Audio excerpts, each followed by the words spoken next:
Hi, here is Social Innovation Insight, where we inspire individuals and drive change. 2020, COVID-19 has hit the entire world. Everything has changed since then, and more people are suffering.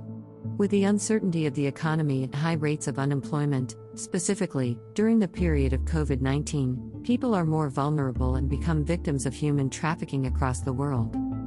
So what is human trafficking? Human trafficking involves trapping and exploitation of a person using deception, violence, or coercion. It generally includes forced labor, forced marriage, prostitution, forced organ removal, and others. According to the United Nations, there were 40.3 million victims of human trafficking globally in 2016 based on data gathered from 155 countries.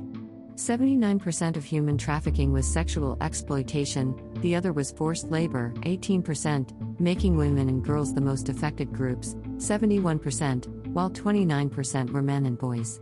Pathetically, only 0.4% of human trafficking cases were identified.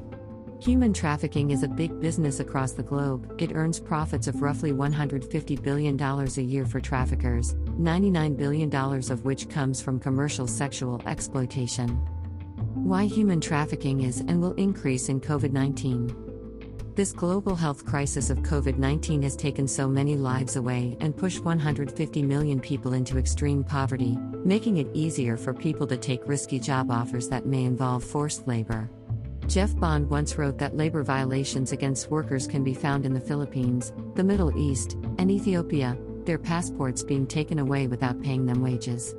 Some of them are also subject to sexual abuse and violence. So how about organ removal?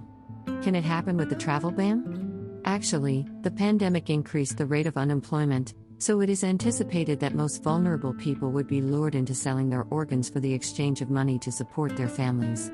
We can also find evidence of increased human trafficking in previous outbreaks, Ebola. During that time, the number of orphans vulnerable to trafficking increased. And the state cannot combat human trafficking as it diverts resources to fight the outbreak. As seen in developing countries, the pandemic also created victims in developed countries. According to a survey of the US-based National Fair Housing Alliance, they have seen an increase in sexual harassment complaints since the pandemic started. Because most young women cannot afford their rent and are more likely to sextortion by their landlords. Since the pandemic started, children and youth are forced to be at home, which increased their chance to be hunted online for child sexual exploitation, especially when their parents are unemployed or lack parental care. We can see that there has been a significant increase in the number of graphic sexual imagery, including images of children being sexually abused at home recently, according to Europol.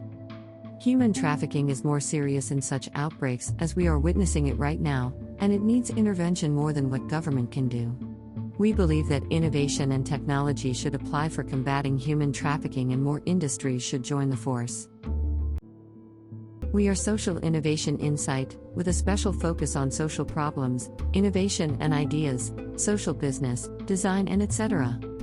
If you are interested in any of those topics, please contact us. Have a nice day.